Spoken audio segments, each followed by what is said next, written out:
You had a powerful response to this story last night. A 10-year-old boy, A teenage girl who driven to commit suicide, took her own life last year. Drawing attention tonight to the issue of bullying. I think people don't see a way out. They want a way out. They want a way to stop suffering. They want a way to stop being in pain.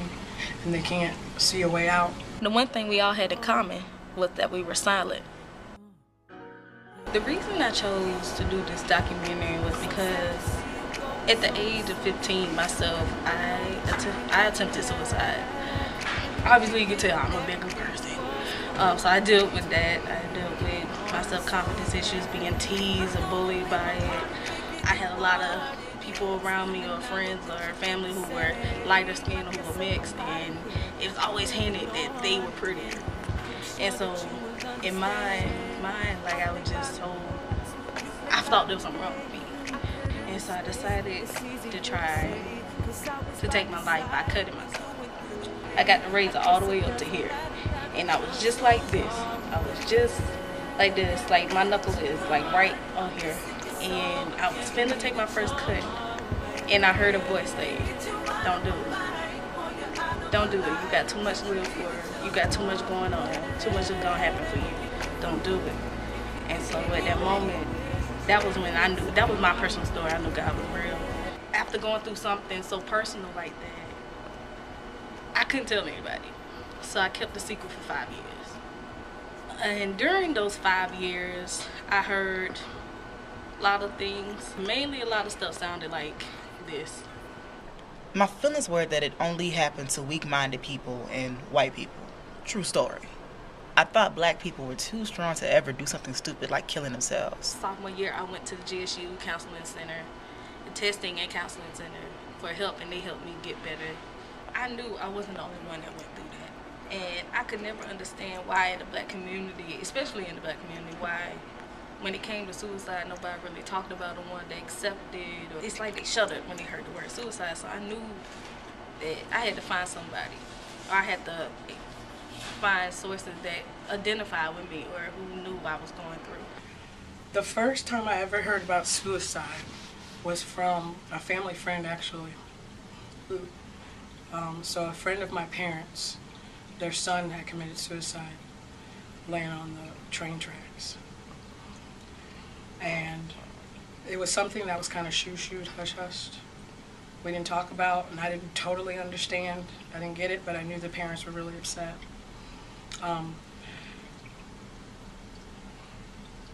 What else did I hear about suicide? Going to hell. So I was raised Catholic. I went to Catholic school, and that's all that you heard was that's something you can't do, you don't do, because you're going to burn or whatever. It came to mind. I was like, no, I shouldn't do it. It's kind of bad. But as things started to progress in life, I was more open and willing to it after I had done some research on it and how it affected families. I tried to figure out ways to go about it in ways that wouldn't affect my family as harsh. So I opened up to it more as I felt myself depressing. Well, I can't think back as to when I first heard the term, but growing up in church, we were always taught that suicide was sinful, that when you commit suicide, you automatically burn in hell because you took the place of God in determining when your life would end.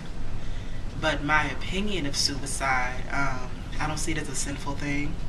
Biblically it is, but I see it honestly, one, it's kind of a selfish thing because suicide, people think that when they commit suicide, it only affects them. They're just gone and nobody else is going to be affected by it, but it does affect them. And then one, I see suicide as a very misunderstood thing.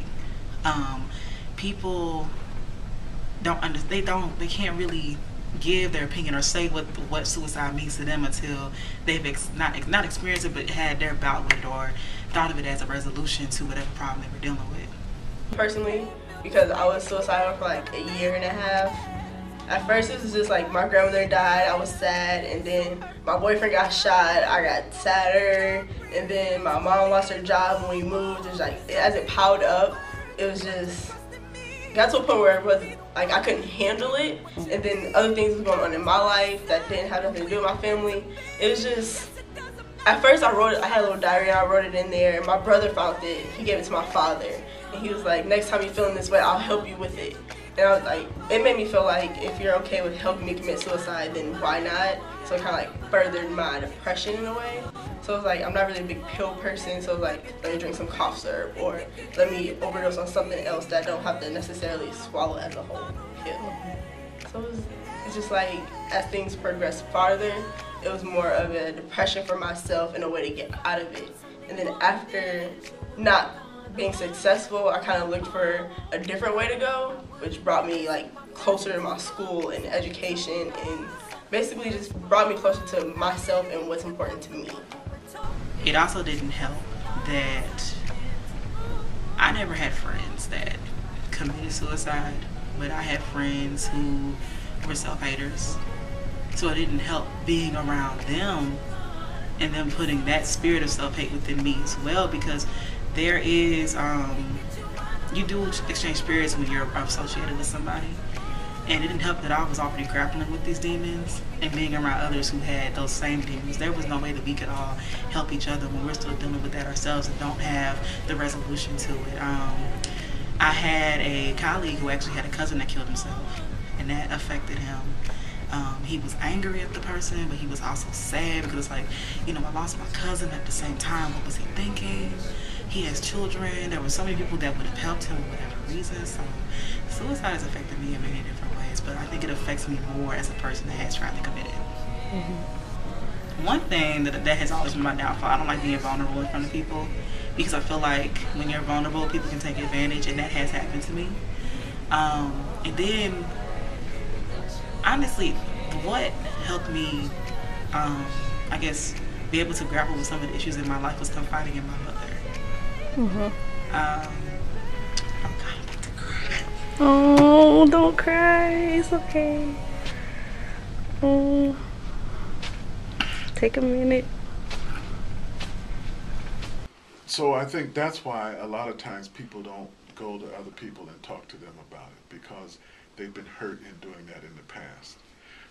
Maybe they did some things or talked to some people and got a negative response from them that taught them to keep quiet. And that silence was the best thing that they could do to protect their feelings. So they just want to deal with the issue themselves and not ask any advice and not ask what to do, and they take matters into their own hands. But that's where the problem comes in, because nobody would advise them to commit suicide.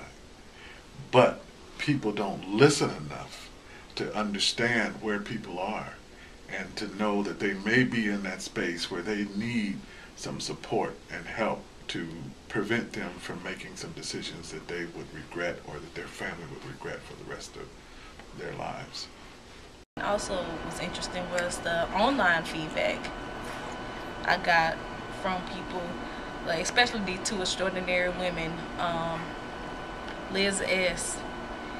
and Renee Brown. Both of them were very extraordinary women that told me some very interesting stories like this. I used to have thoughts of ending my life. I was in abusive relationships from about the age 17 until 28. I had my freedom taken away from me. I was not allowed to dress a certain way, talk a certain way. I wasn't even allowed to drive. I had to stay in the house while the men I was with the other times, did whatever to whoever, whenever.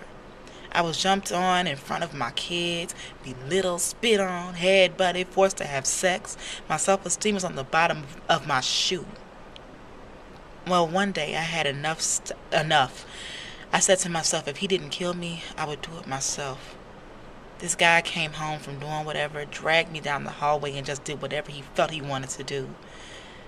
I got away from him and locked myself in the bathroom. I started cutting myself until I got tired and couldn't cut anymore. He eventually kicked the door in and called the police and left me in the house with my kids. I was on Wellbutrin for a while. It just made my thoughts worse.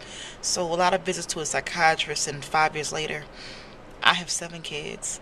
I'm getting my bachelor's degree in criminal justice in 10 months. I'm buying my own home. I still don't drive, but I'm working on that as well. I hope my stories help you with what you are working on. Good luck on your career, and God bless you. In my profession, as one who teaches people how to transcend thinking, how to settle the mind down from many, many thoughts, no matter what their thoughts, no matter the content, the thoughts could be of hurting someone or hurting themselves or loving someone or loving themselves. It doesn't matter what the thoughts are, but our minds have the capacity to go from many thoughts to fewer thoughts, to fewer thoughts, to one thought, and then to no thoughts. And to have no thoughts in the mind is experienced as silence, pure silence. It can also be called pure consciousness or pure awareness. So within us and within everyone is a source of the mind that is totally silent. Physical pain is something that's really adaptive for the human species. So if we couldn't feel physical pain, when we discovered fire, we would have just burnt up. It gives us a message. It tells us do something differently. For example, you put your hand on a hot stove, physical pain says move that hand. Really quickly you know what to do. So I think about emotional pain working exactly the same way. When you're having insomnia, when you're having depressed feelings, you're feeling hopeless, maybe you're thinking about dying, maybe you are having panic attacks, insomnia, anxiety, whatever, that pain is giving you a message. It's telling you something needs to change. And when somebody's feeling suicidal, the volume is turned up super, super loud on that message. So the more pain you're in, the louder the message is. Change. Pay attention. To the survivors and the people who are contemplating it, don't ever suffer in silence. So if you have those thoughts, you need to find somebody that you trust and can give you some type of wise counseling. Do not suffer in silence. Don't suffer in silence. No sufre en silencio. Suffer in silence. Don't suffer in silence. 不要在沉默中挣扎。Huwag magdusa sa katahimikan. Don't suffer in silence. Use silence to gain access to the universe. Don't suffer in silence alone. At my lowest point.